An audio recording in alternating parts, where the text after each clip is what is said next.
करने वाले हैं सिकारियो डे ऑफ सोल्डाडो के बारे में। ये कहानी है CIA एजेंट्स की जो एक कार्टेल किंगपिन को बर्बाद करना चाहते हैं और उस तक पहुंचने के लिए वो उसकी बेटी को किडनैप करने की कोशिश करते हैं, मगर इसी बीच में कुछ ऐसा होता है जो सारी चीजों को बदल करके रख देता है। कहानी की शुरुआत होती है और हमारे सामने एक बड़े से बीहड़ का दृश्य आता है। तब हमें पता लगता है कि अमेरिका और मैक्सिको का बॉर्डर है और बहुत सारे लोग इलीगल तरीके से बॉर्डर को क्रॉस करने की कोशिश कर रहे हैं ताकि वो अमेरिका के अंदर दाखिल हो सके। तभी पेट्रोलिंग वाले यहाँ पर आ जाते हैं और वह हेलीकॉप्टर से हर जगह नजर रखते हैं। अचानक उनकी लाइट जाती है इन सारे लोगों पर। लाइट को देखने के बाद चारों तरफ उथल पुथल मच जाती है और लोग भागना शुरू कर देते हैं। तब वो लोग इत्तला करते हैं पुलिस वालों को। पुलिस वाले आते हैं और सबको घेरना शुरू कर देते हैं, मगर अभी भी बहुत सारे लोग हैं जो इधर उधर भाग रहे हैं। पुलिस वालों की नजर पड़ती है एक आदमी पे जो यहाँ से दूर भाग रहा है। जब ये लोग उसके पीछे जा करके उस पर बंदूक तानते हैं तब वो आदमी बैठ जाता है नीचे। तब धीरे धीरे पुलिस वाले उसकी तरफ आगे बढ़ने लगते हैं। जैसे ही उसे एहसास होता है कि पुलिस वालों ने उसे घेर लिया है, वो एक बम निकालता है और बम के साथ साथ फट जाता है। वो खुद तो इस घटना में मरता ही है, उसके साथ साथ बहुत सारे पुलिस वालों को भी मार देता है और ज्यादातर पुलिस वाले घायल हैं। वहीं दूसरी तरफ हमारे सामने कैंसस सिटी का दृश्य आता है। यहाँ पर हम एक बहुत बड़े मॉल को देखते हैं। कुछ लोग अंदर आते हैं और मॉल में चारों तरफ फैलने लगते हैं। उन्हें देखने के बाद लोग डर रहे हैं। धीरे धीरे करके वो सारे लोग बॉम्ब्स को बाहर निकालते हैं। जैसे ही बॉम्ब फटता है उनके साथ साथ बाकी लोग भी फट जाते हैं। इस मॉल के अंदर बहुत सारे मासूम लोग थे जिनमें बच्चे और बूढ़े भी थे और उन लोगों ने एक बार भी किसी पे रहम नहीं दिखाई। वो खुद तो मरे ही, उसके साथ साथ और भी बहुत सारे मासूम लोगों को मार दिया। ये घटना दिल दहलाने वाला है। चारों तरफ ये खबर फैलने लगती है। अब राष्ट्रपति इन सारी चीजों को समेटना चाहते हैं। वो नहीं चाहते कि लोग इतने ज्यादा पैनिक करें। वो पूरे राष्ट्र को संबोधित करते हैं और बताते हैं कि ऐसी घटना दोबारा नहीं होगी। वो हर तरफ सुरक्षा को बढ़ा रहे हैं। राष्ट्रपति सबको बताता है कि जितने भी आतंकवादी अमेरिका में आए थे वो सारे के सारे मैक्सिकन थे और वो इलीगल तरीके से अमेरिका के अंदर दाखिल हुए हैं। इसीलिए हम बॉर्डर पर सुरक्षा को बढ़ा रहे हैं। एक वक्त था जब इलीगल चीजों को लाया जाता था, लेकिन अब इंसानों को इलीगल तौर पे लाया जा रहा है। हमारी टीम हर जगह काम पे लगी हुई है। राष्ट्रपति ने सबको हाई अलर्ट पे रखा है, खास करके CIA को। अब CIA लग जाती है अपने काम में। CIA की एक पूरी टीम पहुंचती है सोमालिया में। वहाँ पर आतंकवादियों का एक गढ़ है। वो एक एक करके सबको मारना शुरू कर देते हैं। अब चारों तरफ सिर्फ और सिर्फ लाशें हैं। अंत में ये लोग पकड़ते हैं एक आदमी को जिसका नाम है बशीर। बशीर को बंधक बना करके रखा गया है। तब थोड़ी देर के बाद एक CIA एजेंट आता है उससे पूछताछ करने के लिए। इस एजेंट का नाम है मैट ग्रेवर। मैट सबसे पहले बशीर से कहता है कि मुझे पता है कैंसस शहर में जो घटना हुई उसमें तुम्हारा हाथ है। जितने भी आतंकवादी शहर में आए थे वो कभी भी फ्लाइट से नहीं आ सकते थे। उन्हें दूसरे किसी रास्ते से लेकर के आया गया है और वैसे काम सिर्फ तुम करते हो या तुम्हारे गिरोह वाले करते हैं। इसीलिए अब जल्दी से बकना शुरू करो कि आखिर वो लोग कौन है जो उन्हें लेकर के आए थे शहर में, और अपने बॉस के बारे में बताओ। मगर बशीर कुछ भी नहीं कहता। तब मैट उससे कहता है कि तुम ऐसे नहीं बोलो। बहुत मजा आता है तुम लोगों को मासूम लोगों की जान लेने में। अब हम भी वैसा ही करेंगे। मुझे तुम्हारे घर के बारे में पता है। अगर अगले 10 मिनट में तुमने मुंह नहीं खोला तब हम तुम्हारे घर पे एक एयर स्ट्राइक करेंगे। मुझे पता है तुम्हारे घर वालों ने कुछ भी गलत नहीं किया, वो मासूम है। लेकिन जितने भी लोग मॉल में मारे गए वो सारे भी मासूम थे जिसे तुम लोगों ने मार गिराया। तो अब मैं तुम्हारे परिवार को मारूंगा। बशीर को इन बातों पर भरोसा नहीं होता। उसे लगता है कि मैट बस मजाक कर रहा है। वो लोग कभी भी किसी परिवार को नहीं मारेंगे। वो ऐसे ही हंसते रहता है और कुछ नहीं बोलता है। तब मैट ऑर्डर देता है कि वो लोग एयर स्ट्राइक करे और बशीर के सामने ही उसके पूरे के पूरे खानदान को उड़ा दिया जाता है, जिसे देखने के बाद अब बशीर की हालत खराब है। तभी हमारे सामने मैक्सिको का दृश्य आता है। यहाँ पर हम एक लड़के को देखते हैं जिसका नाम है मिगेल। मिगेल अपने घर से छुप करके निकलता है और जाकर के मिलता है हेक्टर नाम के एक आदमी से। हेक्टर छोटे मोटे काम करते रहता है कार्टेल के लिए, जिससे वो पैसे बनाता है और नशा भी करता है। मिगेल भी हेक्टर के पास इसीलिए आता है ताकि वो फ्री में नशा कर सके। हेक्टर का एक बहुत बड़ा ग्रुप है। वो अपने सारे दोस्तों से कार्टेल का काम करवाता है। जब ये लोग थोड़ी देर तक नशा करते हैं तब हेक्टर मिगेल को कहता है कि कब तक तुम ऐसे जिंदगी बिताते रहोगे, मेरे साथ मिल जाओ और कार्टेल के लिए काम करो। तुम्हारी जिंदगी बन जाएगी। तुम्हारे पास हर वो चीज होगी जिसके बारे में तुमने सिर्फ सपने में सोचा है। इतना कहने के बाद वो कुछ पैसे भी देता है मिगेल को और मिगेल मान जाता है। इसी बीच हमारे सामने आता है अमेरिका का दृश्य। हम सिंथिया नाम की एक एजेंट को देखते हैं जो जाकर के मिलती है मैट से और उसे कहती है कि मैं तुम्हें मिलवाना चाहती हूँ सेक्रेटरी ऑफ डिफेंस से, जिसका नाम है जेम्स।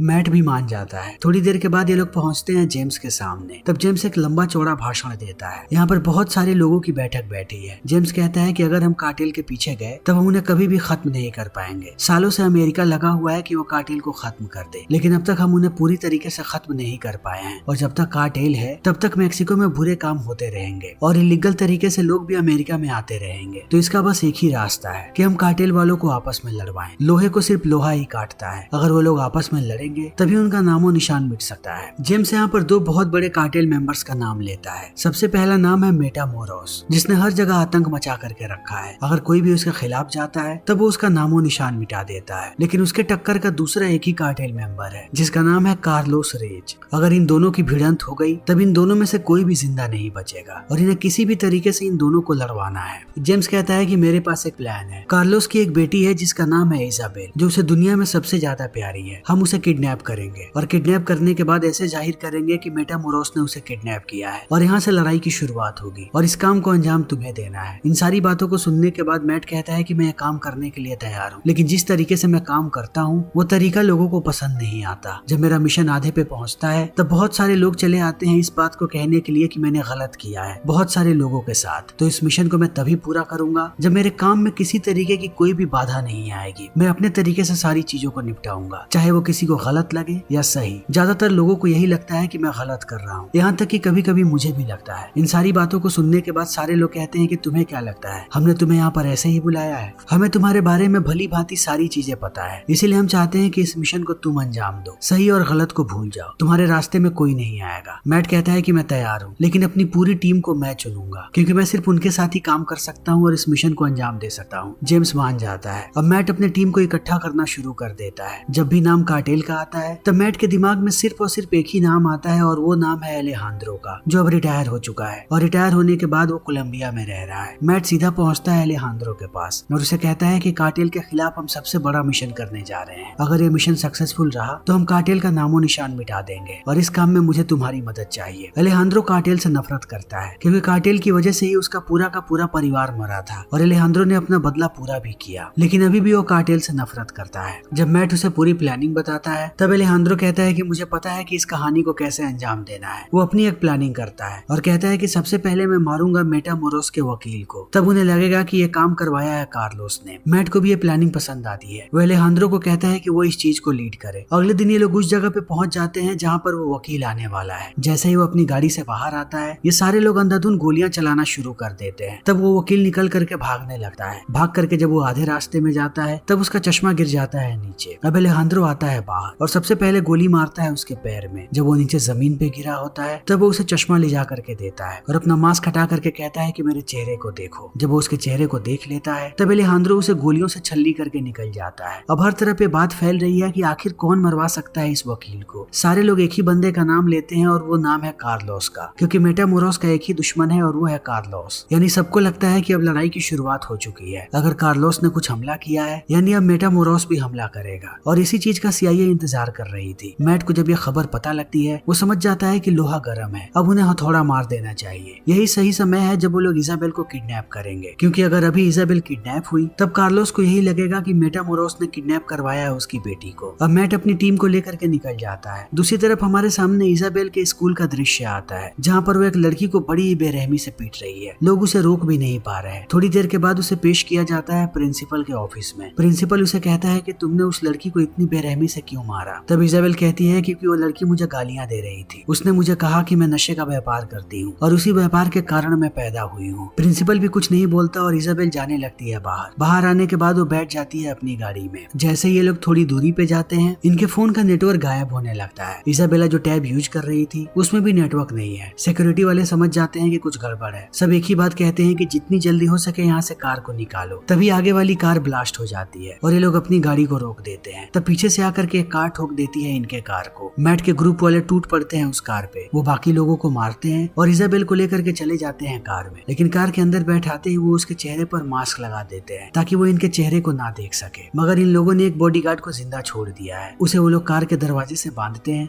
और कहते हैं कि जा करके कार्लोस को कह देना कि अगर वो मेटामोरोस से पंगा लेगा तो उसका हश्र यही होगा। इतने कहने के बाद ये लोग यहाँ से निकल चुके हैं। अब इनकी प्लानिंग पूरी हो चुकी है। अब इन लोगों ने दुश्मनी को ऑफिशियल कर दिया। किसी भी वक्त अब दोनों गिरोह की भिड़ंत हो सकती है, लेकिन अभी इनकी प्लानिंग पूरी नहीं हुई है। वो तुरंत इजाबेला को लेकर के जाते हैं टेक्सास में और एक घर के अंदर बंद कर देते हैं ताकि सबको लगे कि यहाँ पर इन्हें कार्टेल वाले लेकर के आए थे और सारे लोग गायब हो जाते हैं। फिर DEA की एक टीम को भेजते हैं यहाँ पर रेड मारने के लिए। उस रेड के दौरान ये लोग कुछ लोगों को मारते भी हैं और इजाबेल को बचा लेते हैं ताकि सबको लगे कि DEA ने बचाया है इजाबेल को। उसे कार्टेल वाले किडनैप करके यहाँ पर लेकर के आए थे। अब इनका अगला मिशन है कि ये लोग इजाबेल को मैक्सिको लेकर के जाए, लेकिन मैक्सिको जाना इतना आसान नहीं है। इन लोगों के साथ इनकी पूरी टीम है। ये सारे लोग धीरे धीरे करके पहुंच जाते हैं मैक्सिको के बॉर्डर पर। इन्हें लगता है कि कुछ न कुछ तो गड़बड़ होने वाला है। मैक्सिको के पुलिस वाले भी भरोसा नहीं करते CIA पे। वो हर वक्त चौकन्ने रहते हैं। फिर अंत में वही होता है जिसका सबको डर था। मैक्सिको पुलिस इन पर गोलियां चलाना शुरू कर देती है। गोलियां चलती हुई देखने के बाद ये लोग भी उन पर हमला करते हैं। अब चारों तरफ गोलीबारी हो रही है। इजाबेल समझ जाती है कि यही सही मौका है जब वो यहाँ से भाग सकती है। वो दरवाजे को खोलती है और चुपके से भागना शुरू कर देती है। दूसरी तरफ CIA की पूरी टीम टूट पड़ी है मैक्सिको पुलिस पे। वो एक एक करके उन्हें मार रहे हैं। हर तरफ उन लोगों ने लाशें ही लाशें बिछा दी हैं। अंत में बस मुट्ठी भर पुलिस वाले बचते हैं। वो सारे लोग सरेंडर करके कहते हैं कि हमें जिंदा छोड़ दो, हमें मारने की कोई जरूरत नहीं है। ये लोग भी रुक जाते हैं, मगर एक पुलिस वाला गोली चला देता है। उस चीज को देखते ही ये लोग बाकी पुलिस वालों को भी मार गिराते हैं। इन ज्यादातर पुलिस वालों को मैट और एलेहांद्रो ने मारा है। तभी इन्हें एहसास होता है कि वो लड़की गायब हो चुकी है। मैट कहता है कि अब यहाँ रुकने से कोई फायदा नहीं है, मैं पूरी टीम को लेकर के वापस जा रहा हूँ। वो एलेहांद्रो को जिम्मेदारी देता है कि वो जाकर के उस लड़की को ढूंढे। एलेहांद्रो रुक जाता है यहीं पर और मैट चला आता है वापस अमेरिका। यहाँ आते ही उसकी मुलाकात होती है सिंथिया से। सिंथिया कहती है कि सारी चीजें खराब हो चुकी है, अब मैक्सिको गवर्नमेंट हमारे खिलाफ है। उन्हें पता लग गया है कि हमने क्या किया है। अब इस मिशन को आगे बढ़ाने का कोई फायदा नहीं है। कैंसस सिटी के मॉल में जो हमला हुआ था उसकी भी पूरी रिपोर्ट आ गई। उसमें कार्टेल का कोई हाथ नहीं है और न ही मैक्सिको के किसी आदमी का। यह आतंकवादियों का एक नया समूह है। उन लोगों ने इस हमले को किया है। जितनी जल्दी हो सके इन सारी चीजों को खत्म करो। यह राष्ट्रपति का आदेश है। तुरंत ही इलेक्शंस होने वाले हैं और वो नहीं चाहते कि इस बात को और आगे बढ़ाया जाए और मैक्सिको से उनके ताल्लुकात खराब हो। ऑलरेडी तुम लोगों ने मैक्सिको के बहुत सारे पुलिस वालों को मार गिराया। ये बात बहुत आगे बढ़ गई है। ये खबर अब एक इंटरनेशनल खबर है। इन बातों को सुनने के बाद अब मैट भड़क जाता है और कहता है कि मेरे तरीके तुम लोगों की तरह नहीं है। मैं दोगला इंसान नहीं हूँ। इस मिशन के शुरुआत में ही मैंने ये बात कही थी कि इसे मैं अपने तरीके से करूंगा और बीच मिशन में मेरे सामने कोई नहीं आएगा। हर बार मेरे साथ यही होता है और इस बार भी यही हो रहा है। जब तक मैं इस चीज को अपने तरीके से ना निपटा दूं मैं शांत नहीं बैठूंगा और मुझे किसी का भी ऑर्डर नहीं सुनना, ना ही तुम्हारा और ना ही किसी और का। दूसरी तरफ हम इजाबेल को देखते हैं जो बीहड़ में ऐसे ही भटक रही है। तभी एक आदमी उसे पकड़ लेता है और जबरदस्ती करना शुरू कर देता है, मगर वो इजाबेल को चोट पहुंचाता उससे पहले एलेहांद्रो आकर के मार देता है उसे और इजाबेल को बैठा लेता है कार। इजाबेल बहुत ही बुरी तरीके से डरी हुई है। उसे देखने के बाद एलेहांद्रो कहता है कि मैं तुम्हें चोट नहीं पहुंचाऊंगा, तुम्हें डरने की कोई जरूरत नहीं है, आराम से चुपचाप बैठ जाओ। थोड़ी दूर चलने के बाद ये लोग बीहड़ में भटकना शुरू कर देते हैं। तब इजाबेल एलेहांद्रो से पूछती है कि आखिर तुम कौन हो और मुझे कैसे जानते हो? क्या तुम मेरे पिता के लिए काम करते हो? एलेहांद्रो कहता है कि नहीं, मैं तुम्हारे पिता का दुश्मन हूँ। तभी उसकी नजर पड़ती है एक आदमी पे। जब एलेहांद्रो उससे बात करता है तब पता लगता है कि ये आदमी गूंगा बह रहा है। एलेहांद्रो साइन लैंग्वेज में बात करना शुरू कर देता है और कहता है कि हम लोग भूखे और प्यासे हैं, बहुत देर से इस बीहड़ में भटक रहे हैं, हमें रहने के लिए जगह और खाना पानी चाहिए। इस साइन लैंग्वेज को देखने के बाद इस आदमी को शक होने लगता है एलेहांद्रो पे। वो कहता है कि तुम कौन हो और साइन लैंग्वेज तुमने कहाँ से सीखी? एलेहांद्रो बताता है कि उसकी बच्ची की भी यही कंडीशन थी, वो उससे साइन लैंग्वेजेस में बात करता था, मगर अब उसकी बच्ची इस दुनिया में नहीं है। इसके बाद ये आदमी कोई भी सवाल नहीं पूछता और अपने घर में इन्हें पनाह दे देता है। जैसे जैसे रात होती है इजाबेल को एलेहांद्रो याद आने लगता है, क्योंकि एलेहांद्रो का भी वकील हुआ करता था और उसके पूरे परिवार को मरवा दिया गया था। तब अखबार में ये खबर आई थी। उसके बाद एलेहांद्रो CIA के साथ काम करने लगा और इजाबेल को एक कहानी पता है और जिस आदमी ने एलेहांद्रो के पूरे परिवार को मारा था वो किसी और के लिए नहीं बल्कि इजाबेल के पिता कार्लोस के लिए काम करता था और उस आदमी को एलेहांद्रो ने बड़ी ही बेरहमी से मारा उसके परिवार के साथ। इजाबेल इन सारी चीजों को याद कर रही है और उसे समझ में आ रहा है कि एलेहांद्रो कितना खतरनाक आदमी है। थोड़ी देर के बाद एलेहांद्रो का फोन बजता है। जैसे ही वो फोन उठाता है मैट उसे कहता है कि सारी चीजें खराब हो चुकी हैं, अब सब कुछ बदल गया, ये मिशन बिल्कुल भी पहले की तरह नहीं है, क्या वो लड़की तुम्हारे पास है? एलेहांद्रो कहता है कि हाँ। तब मैट कहता है कि उसे मार दो, अब ये मिशन खत्म हो रहा है, हमने बहुत सारे मैक्सिकन पुलिस वालों को मारा है लेकिन अब तक ये बात प्रूफ नहीं हुई है कि किसने मारा उन पुलिस वालों को, सिर्फ वो लड़की जानती है, उसके सामने हमने मारा है इतने सारे पुलिस वालों को, तो उसे मारो और ये केस यहीं पे खत्म हो जाएगा। तब एलेहांद्रो मना कर देता है कि वो इस मासूम बच्ची को नहीं मारेगा। वो जैसे ही फोन काटता है मैट समझ जाता है कि अब मामला खराब होने वाला है। एलेहांद्रो एक सरफिरा आदमी है, एक बार उसने कुछ ठान लिया तब वो किसी की भी बात नहीं सुनेगा।